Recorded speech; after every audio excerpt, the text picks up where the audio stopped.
New York, big city of dreams. New York, big city of dreams.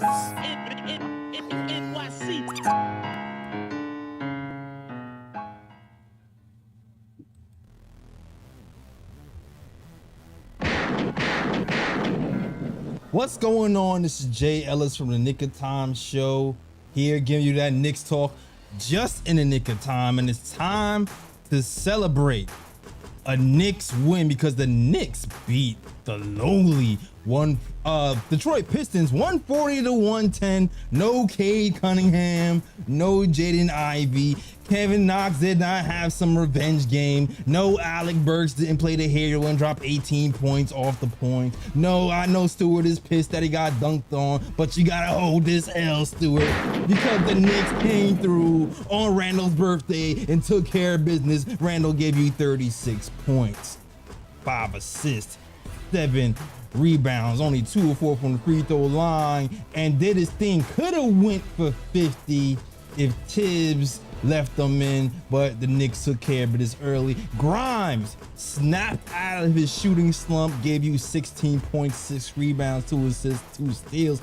Jalen Brunson gave you 16 points and 5 assists in only 18 minutes of play. Quickly is back, non-injured, gave you 14 points and 4 assists, and RJ Barrett finishes with 16 points and 3 assists. And we are going to talk about it all, including the 31 assist season high for these Knicks. Gunshots for sharing the ball, the second time in a row that they had 30 plus assists.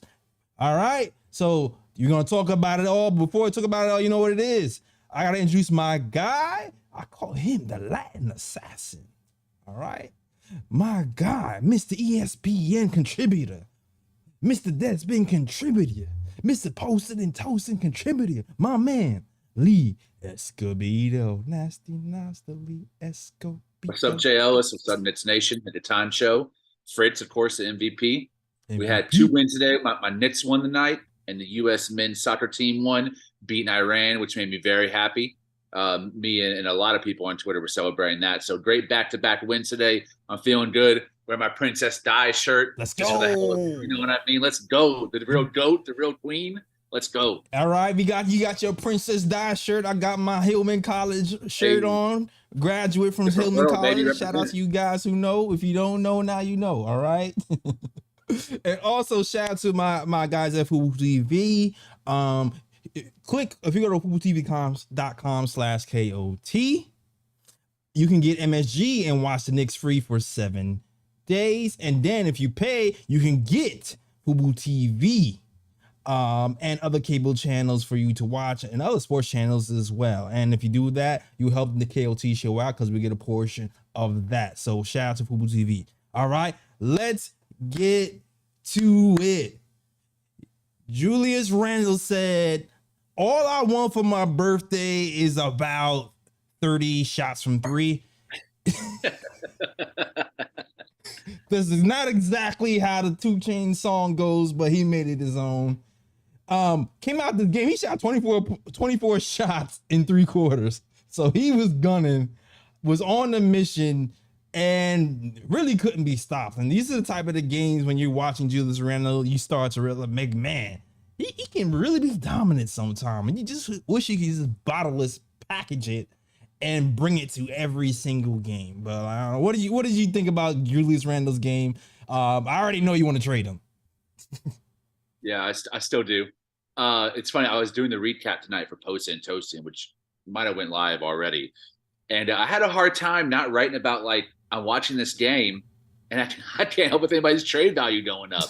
I mean, yeah, dude balled out. Hey, happy birthday, Julius Randle, 28 years old. Happy birthday, brother. Like, I'm glad he got to ball out and destroy the Detroit Pistons tonight on his birthday. But in the grand scope of things, what does it mean? You know, like, what does a win on a Tuesday night against one of the worst teams in the NBA, missing 2 of the 3 best players, in the grand scheme of things, really mean? It means we don't get embarrassed, and that's what we want. We don't want to be the laughing stock of. And for the most part, we've been that this season. The bad teams we beat, like the teams that we're supposed to beat, we've done that. It's right. The other mid teams. The teams are pretty good to good. They're great. that we've gotten our butts kicked against. So yeah, I mean, we took care of business. I think we tied Tibbs' scoring high since he's been coach at the 140 mark. So that's another great effort on the offensive rebounding. We got a lot of second chance points tonight, a lot of offensive boards tonight. Mitch was dominant in the paint again, but I want to see this effort against the Bucks. I want to see this effort against the Grizzlies. We saw it in spurts, but those are the games that I'm really focused on right now as a barometer for our young core and their developmental growth coming into this season. Yeah, for me, this was like a game to watch habits for me. This is what it was for me. Like, well, for Julius Randle, you like to see him move the ball a little bit more, but I'm not going to really harp on that when you have it going, because when you have it going, I kind of give you a little bit of leeway to kind of go all Chuck Norris on us. So I kind of forgive him today for that, even though some people didn't like that. But I'm looking for other type of habits when you have it going. Are you playing defense, right? I seen Julius Randle actually playing pretty good defense today. I'm looking at the supporting cast. Are they playing the correct way? I seen RJ Barrett actually play some pretty decent defense today. I saw RJ Barrett actually, I feel like for the most part, he took the correct shots when he drove and draw two to him. He was able to kick it out for threes. So I saw that type of stuff. I saw Mitchell Robinson seem like he's getting his wind under him and becoming dominant. So I'm looking for the good habits that, that you want to build and you don't really fall off because it's a bad team, but you keep those habits throughout the game. And for the most part, to me, there was only like two minor scares. One was when the second unit came in and it was kind of a little miscombobulated with where to rotate. I feel like we have to do a better job at communicating switches and where to rotate. And two, Marvin Bagley was going off from three, and we had a hard time guarding a 3-point shooting center in Mitch. And, that's one of those things where Mitch tried, he tried, but it happens sometimes. But Marley, 4 threes today? So yeah. I wasn't too worried because I'm like, for them to beat us, Marvin Bagley's going to have to go for like 9 threes. And then that wasn't going to happen. So I wasn't really too worried about it. It cooled down after the first quarter. It became a team effort. They locked him up. Tibbs changed the game plan a little bit, made it more of a team scheme, and Bagley was cooled off by the second half. So yeah, that wasn't a bit of a worry. Exactly. So I was just looking for those types of things. And for me, I saw Randall did sleep on the defensive end, maybe because he was getting shots and he was motivated and it was his birthday. So maybe that's what he was. But I liked what I saw from Randall. RJ Barrett, though, what do you think of RJ's game today? I kind of touched on it already.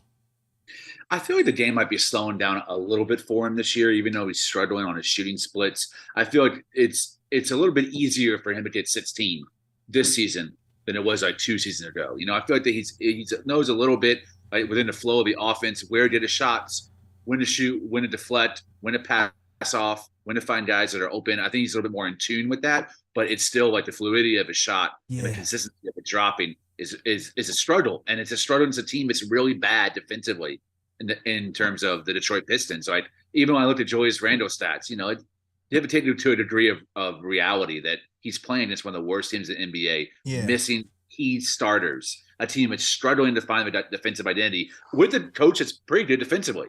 Like, I'm not going to bash, the approach of the Detroit Pistons, but they don't have the personnel. Yeah, they don't. To actually shut down opposing teams, even the Knicks, who what they're going to do. They're going to take Brits from 3 and go try to go inside as much as possible. They're pretty easy to scheme against, considering all the isolation plays they run. But Detroit still had a problem keeping us from scoring 140 nights. So I'm just taking all of this with a grain of salt. I'm happy for the win, but I'm not going to put too much into the stats, except for Quentin Grimes, who I thought really got out of his shooting slump and really played great basketball tonight on both sides of the ball. He was probably the guy that I was most impressed with in that starting unit. Absolutely. Looking at the stats, plus minus, as great as Julius Randle played with his 36 points, Quentin Grimes edges him out in plus minus, plus 37 on the night, even though Julius Randle had plus 36. And it's because he is that two-way guy who really, his playmaking has taken a giant step forward, set up Mitch for easy baskets. The defense is always going to be there, even though Bogdanovich gave him like a little bit of problems like early. But the thing that people were really worried about was the 3-point shot. And I was never really worried about it. Like the guy shot 38% from three last season on like 4 attempts a game in limited minutes. Came out of college shooting 8 threes a game and still shot 40% from three in college off of 8 threes a game. I think some people have to start to realize that they don't factor in the recovery time on top of being injured and then working yourself back into shape and then working yourself back into the team flow and the team concept. I think people don't realize that sometimes that thing takes time to get that shot back when you've been off for a long period of time. The defense for him never left because that's, you don't need to be in rhythm that much if you're a defender. You wake up a defender, you go to sleep a defender. But with the shot, sometimes you have to get back into rhythm, and hopefully this game gets him back into rhythm, and it's some carryover tomorrow when we play a tough Bucks team. Well, I think that's one of the reasons why, and you've agreed with me, that I've argued for Quentin Grimes to be in that starting unit. Facts. Is he doesn't require as much attention and game planning and one-on-one basketball as Cam Reddish does. And I love Cam Reddish. I like Cam Reddish leading the point of attack with the second unit. I love running the offense through him with that bench mob. But for the first team, I think Grimes is a better seamless fit because he doesn't require very much. He has really high instincts and a very quick release. He catches, he doesn't overthink it, he shoots it. And if he misses a couple, he doesn't let himself get into a rut, but he also doesn't try to shoot himself out of that rut either and disrupt the flow of the offense. I think he actually plays pretty well alongside Brunson and Randall and Mitch. Like, he's a good fit on that starting unit, and we've really struggled to find that player, going through the rotations of Reggie Bullock and Evan Fournier, someone who can get their own shot, someone who can hit a three and really play defense on that end of the court. And Grimes checks all those boxes, which makes me think that he's the best complementary player to be the glue with that starting unit, and he showed it tonight. And I agree. I was saying this since actually last season, obviously. And this is no hate to Cam, because I'm actually, before the season started, I was shaky on Cam, right? And I thought he had potential, but I need to see him step up on the defensive end and show more effort on that side of the ball, and he definitely has. And Cam has won me over. I want Cam to stay here. But I feel like Grimes is a little bit more polished on the defensive end for me.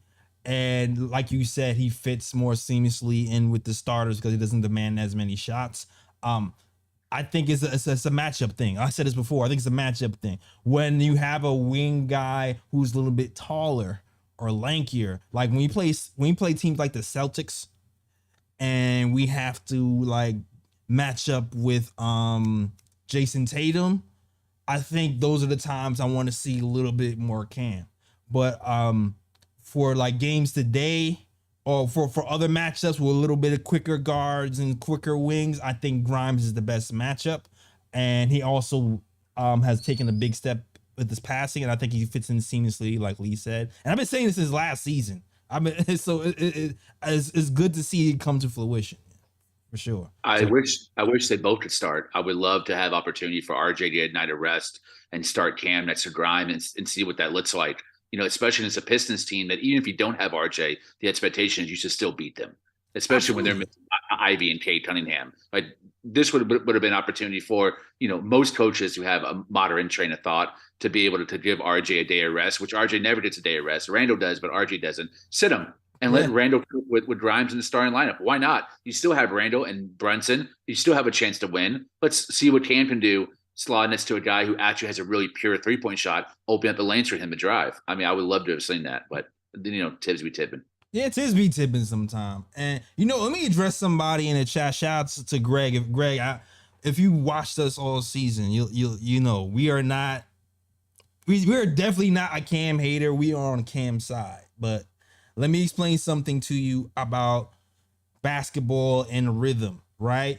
When Cam first came to the Knicks fans were on him because he wasn't shooting well. He was out of rhythm. He was going through the same thing that Grimes is going through these last 4 games, where he missed a ton of games. He was injured. He had to work his way back into rhythm. And then Cam eventually started to make his shots. So when you say Cam was doing this all season, Cam started off a little bit rough shooting, but his defense was keeping him in the game, right? And helped him beat Fournier out for minutes. The same thing now is happening with Quentin Grimes.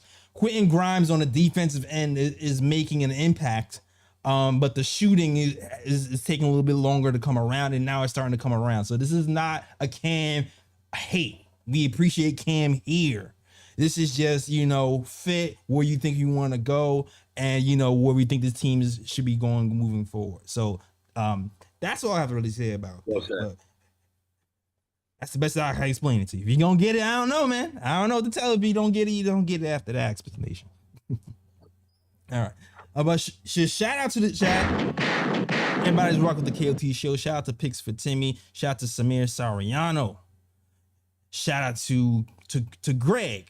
Shout out to Dwayne Dennis and Samir and Fritz and James XL. We got a $5 super chat. Says, I'm happy for Julius. Dude just entered his physical prime, just beating up kids like Isaiah Stewart. Time to trade him. Lee's mantra has affected the chat.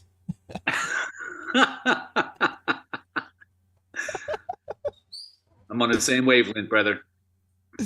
Yo, Lee, question though.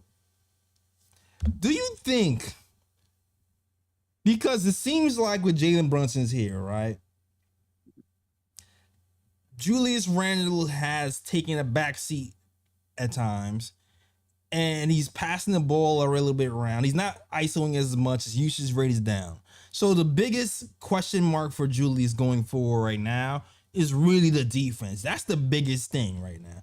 Do you think if there was another coach here, he can motivate Julius to play more consistently on the defensive end? No. Tom Thibodeau's reputation for the last 15, 16 years now has been on the defensive end. He's ridden that wave of being the lead assistant for Doc Rivers on that 07 Celtic team that won the championship. Everyone remembers him for his defensive schemes against the Lakers for winning that championship. And he's ridden that assumption all the way to 3 head coaching jobs with Chicago, Minnesota, and New York now. So if he can't inspire a guy like Randall, who said all the right things, that he wants a guy to challenge him, and he's up for the challenge, and he wants to be pushed by a head coach, and Tibbs is that guy. If he can't do it, who is? A young coach who's only 5 to 7 years older than Randall? I don't see it. Tibbs has the experience. He has a resume for success in Chicago, being a great defensive coach. If he can't do it, I don't know who can. What if he actually sits him? I think, seeing what we've seen from him as a material player in person, I think that would only piss him off more and would affect his ability. I don't think he's the type of person that is challenged in that capacity. I would put Derrick Rose in that category, or Taj Gibson, someone who's has something a little bit different, more of a dog between the ears. I don't see Randall being that kind of player, and I think that would just go south really fast. Right. I just want to pick your brain. Well, salute to the chat. Listen, chat, if you want to call in, the phone lines are open. You already know what it is. The number is still the same. All you gotta do is dial that number at the bottom. It flashes at the bottom of the screen. All right. 319-527-6241. That is 319-527-6241. This game is it's really simple. There's not that much to really get into. The only thing is one thing I'll just say is offensively we've been so good. We've been scoring. We've been one of the top teams at scoring in the first half. It's really just been the defense, especially considering we've been breaking like 120, 125 a few games in a row. We really need to shore up the defensive end. And I think our best defensive days are to come with Grimes and Mitchell Robinson back in the lineup. So I actually think things can start to get better on that side of the ball. I want to say this too, though. Sometimes I rewatch these videos and even the articles that I write, and I'm like, man, am I like too hard on Randall? I actually think Randall's like a pretty good dude. We're both from Dallas, Texas. Like I consider him someone who's like from my hometown city, so I have love for him in that regard. Played Hmm. right 20 minutes away from where I grew up, a little bit more north in Dallas. But it's just this team with him as a centerpiece, as the definitive best player, it has a ceiling. And we've seen that ceiling. It was 2 years ago when he surpassed expectations, won MIP, third team all NBA, and an all star berth. Right, that's the ceiling of a Julius Randle led team, and I feel like as long as we keep riding him, we're a hamster and on a spinning wheel. Like we're just never going to break past that mid purgatory level of basketball that we've been playing for the last 3 years. We need to be able to either rebuild completely and get a real generational talent, the top tier of a draft, or trade him for a player that's better than him and provide more leadership and more accountability in the moments that matter, fourth quarter, crunch time, playoffs. We haven't seen that from Julius Randle. We've seen him beast against the Detroit Pistons, but what about that first round series in Atlanta when Nate McMillan schemed John Collins single coverage and locked him down? Like Right. that's it's that ceiling that worries me. And I feel like as long as we're committed to him in that contract and we keep re-signing him, we're never going to burst through that because his game dictates him to be the primary offensive weapon within the starting lineup. And Tibbs seems completely committed to empowering that as long as those two are connected on this team. So that's my impetus to want to trade him. I would love to mix it up and either go one direction, like Leon Rosie's a commit. Are we rebuilding or are we really going for it all in? And right now we just seem stuck in the middle. We have one foot in each camp, and it bothers me. You know what? Aside from Julius Randle, for those who've been watching for a long time, I've always said, for us to be a championship team, we have to have, well, first we're gonna have to have like multiple defenders, but on top of that, I don't think you can win a chip in the NBA with four people with less than four people on the floor who can shoot threes. Agreed. And I thought that for a long time. So besides Julius Randle, my hope really was that even RJ would, be steady defensively, start to go to the hole, and be at least a good standstill 3-point shooter.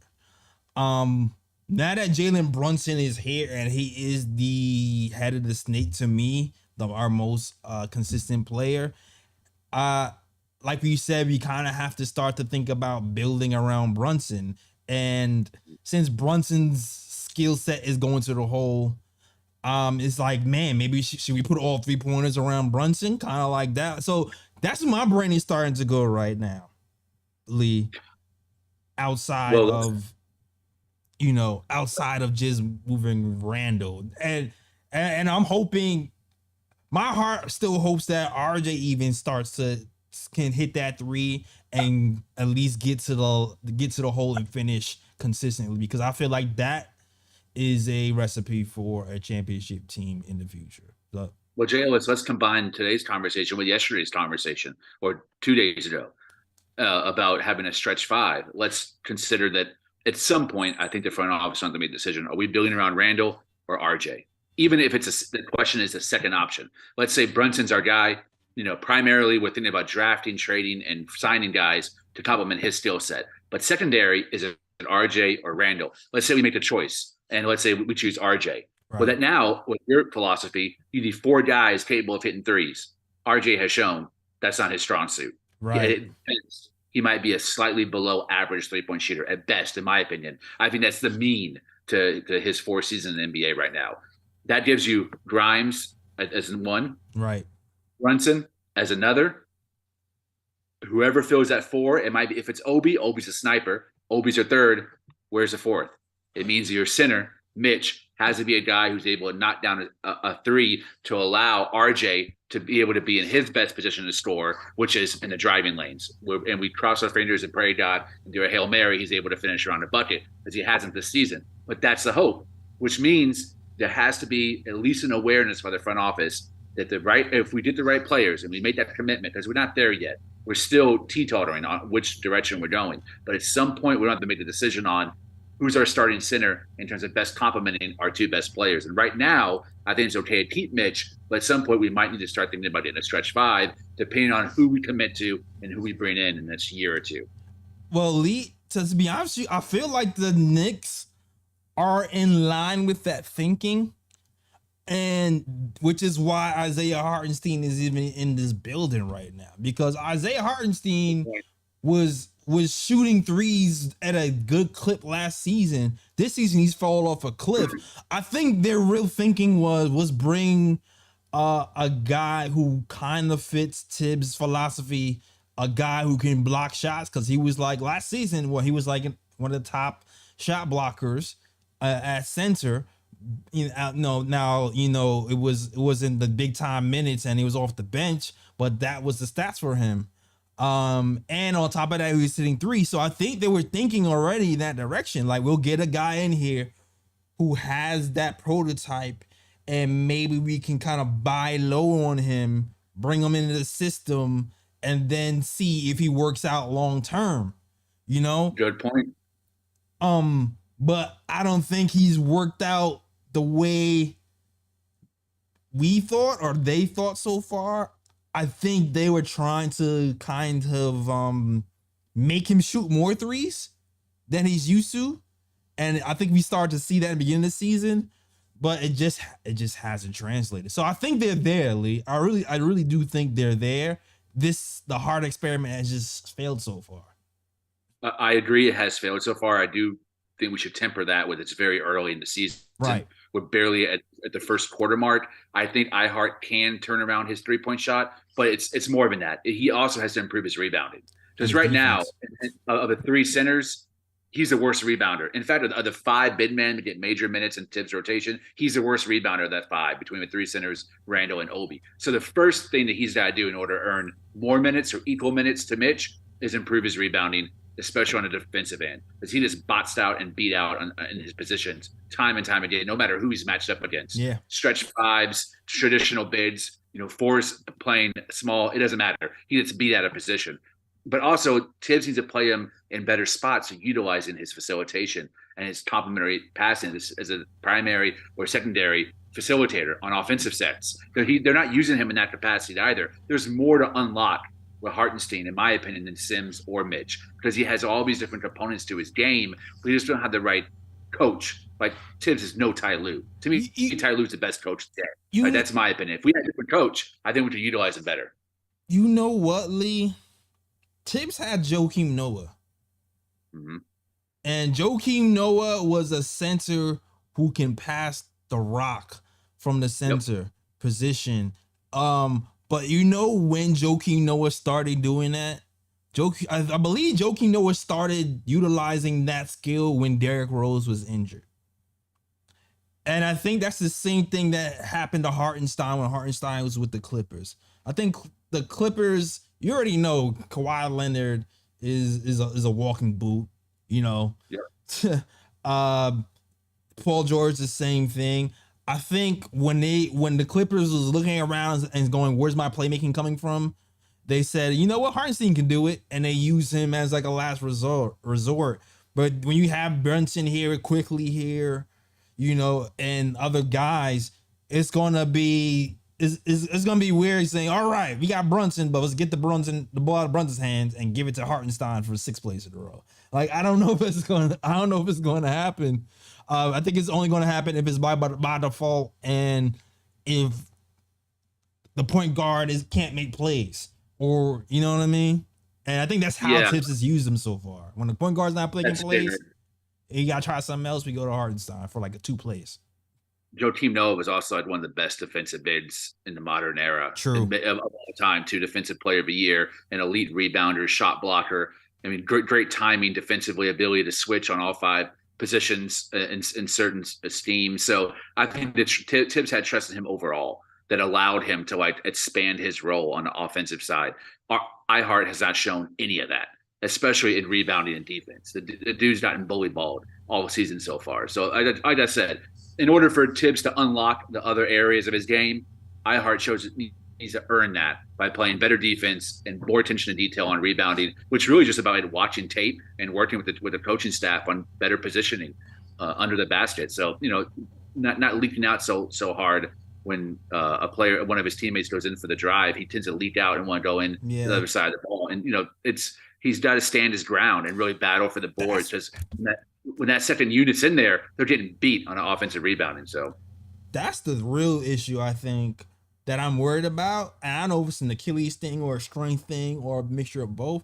It just feels like, he's getting pushed off a spot a lot. And he can't, and all on top of that, Duren is a man child. When Duren was in the game, he was manhandling that boy, right? So you can't, I feel like he just gets overpowered a lot, which is why I feel like sometimes you're going to have to match man child for man child and put Sims in there. But, this is one of those politic moves where, we brought Hartenstein here because we promised him a certain role. Sims, we have more time with him. So even though the eye test tells us Sims really deserves more time, like this is the politics of the NBA. Like, even though he deserves it, it's going to be hard for him to really get it consistently.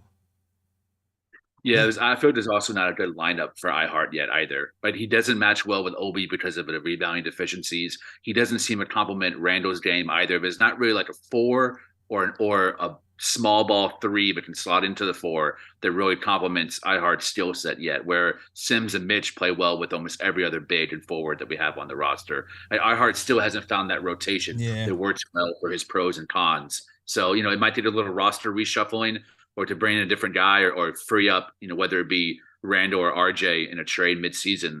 I hope one of those happens to get him in better positions for his skill set. Yeah, you might need like a shot blocking power forward or something to pair next to him. I don't know.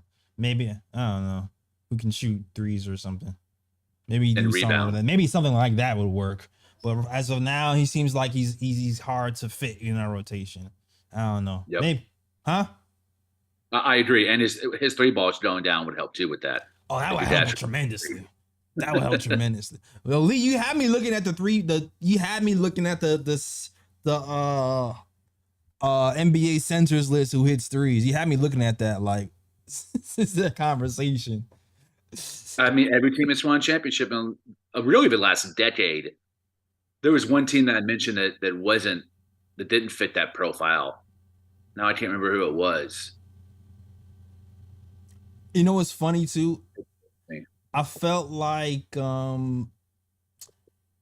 teams could get away with not having one if the other 4 players can shoot threes at a good clip. Like that's the only way. That's the only way I can see you can get away with it. And the San Antonio Spurs during the 2010s were the only team that didn't really have a center who shot a lot. Tim Duncan didn't shoot a whole lot of threes when they played small with him, but they still played small. And he was operating out of the high post as basically like the point guard, setting up the offense. So you got to play small. So it's kind of like the same concept.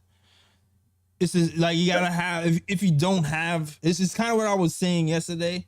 Like if you don't have this this is actually more advanced than what I was saying. If you don't have that 3-point shooting big, you can maybe go for a power forward, play small, and then open up the lane that way.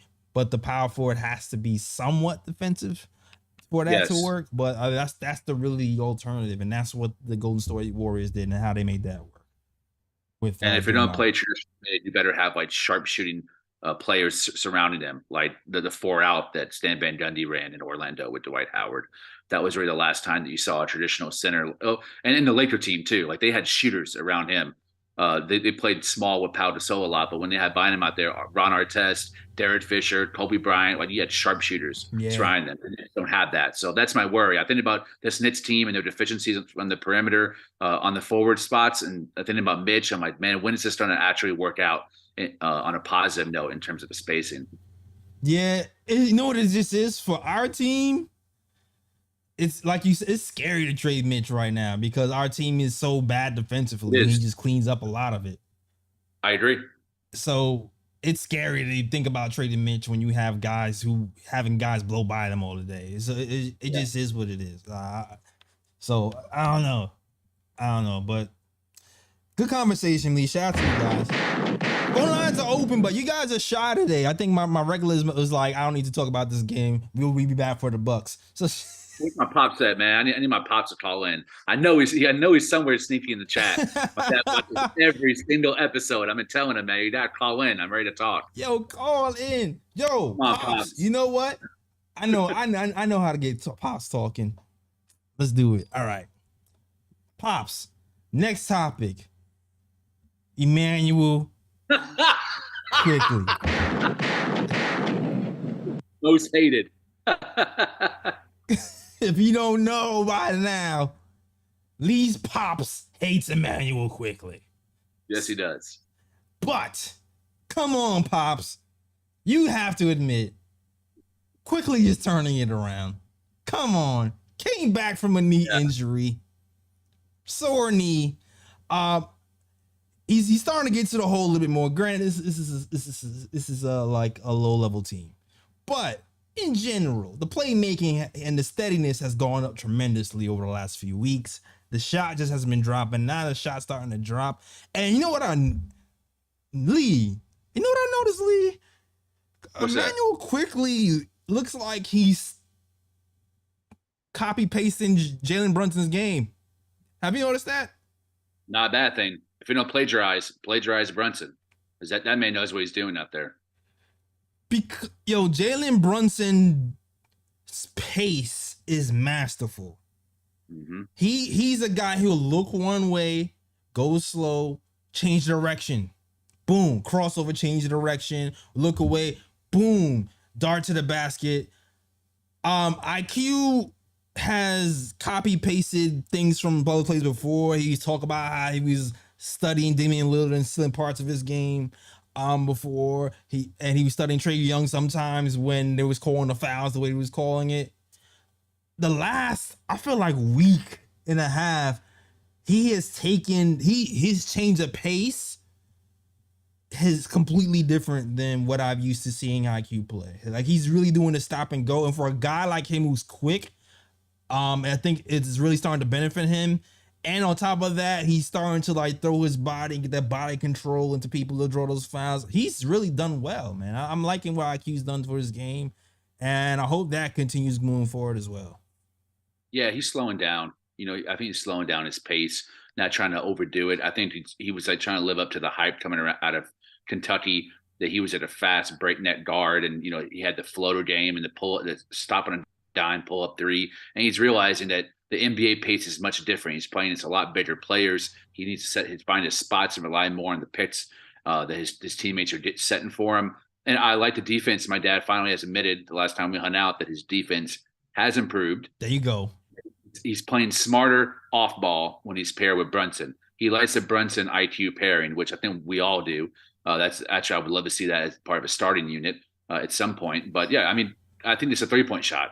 Once that 3-point shot starts dropping at a consistent clip, you can say that about so many Knicks. Yeah. Brunson, RJ, Randall, Reddish. There's a Grimes before a night. There's so many on the Knicks team that you wish was shooting at a more consistent clip from three. And IQ is one of them. Once he gets that, dude's going to be dead. I think his point per game would jump up to 15 or 16 per game once his 3-point shot becomes dependable, because he's beginning to get better at breaking down the defense, like you said, because his ability to switch. But he's kind of like Brunson, where he's not the most athletic or fastest player, but he does have more control of his pace and speed getting to the basket. And I think his IQ, no pun intended, is growing as well, like the way that he sees the game.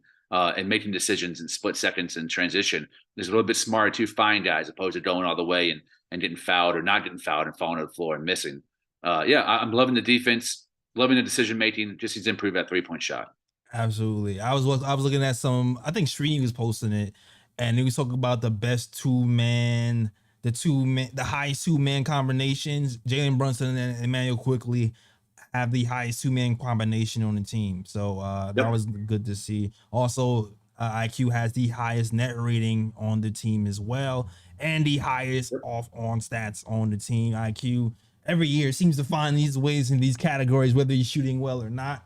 Man, I think. And The best 2, 3, 4, and 5-man rotations all include quickly. He's the only player that overlaps in every one of those sets as well.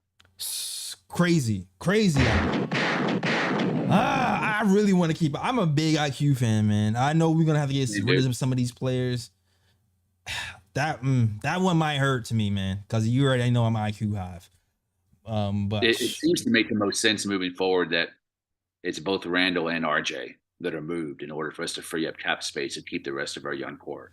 To me, that seems to make the most sense. We trade them for expiring contracts and a pick, or maybe a developing player or someone who needs to be rehabbed. And that's a deal that we make in order to really rebuild. Yo, it's scary to think, but I'm kind of with you, Lee.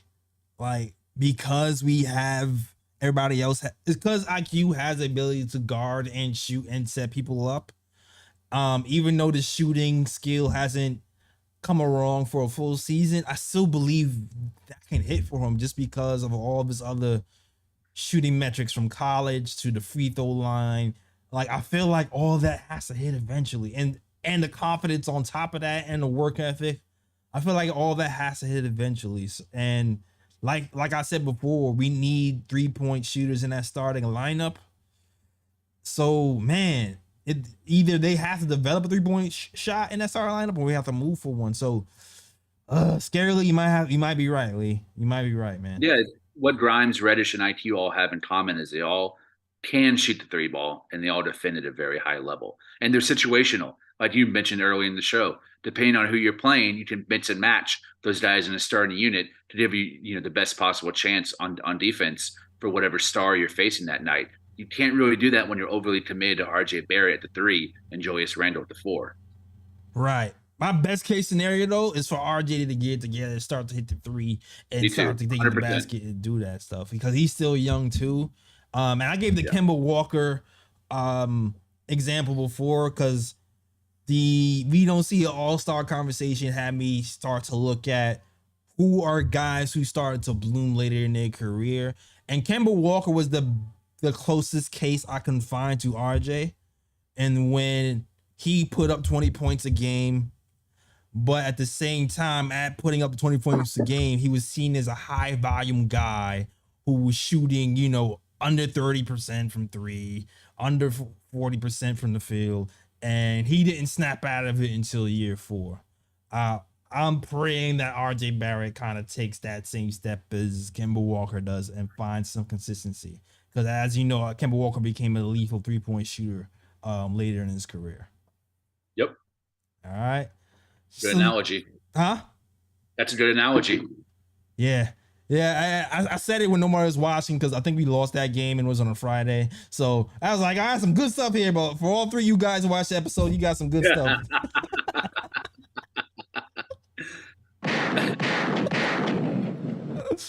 Oh, man. But shout out to KOT, shout out to the guys in the chat. This might be a good time to wrap it up, because everybody's shouted today. So shout out to B. Willis, shout out to Chris Alessandro, shout out to my guy Alexander, one of the guys who helps me with the graphic stats on KOT. Picks with Timmy, Samir, everybody else is rocking with the KOT show. Tomorrow, we are playing the Big Bad Bucks. This is a real test. A real test. All right. But before you leave, though, hit the like button. And if you watched this show before, please hit the subscribe button and also share, because there's a lot. Just share, help the channel grow, and help us get out there. All right. But Bucks tomorrow. Bucks is gonna be a tough one. We got Big Bad Giannis. We got Drew Holiday. We got the stretch center that we wish that we had on the team that we don't have on the team. These guys are one of the best defensive teams in the league, so it's going to be a tough one.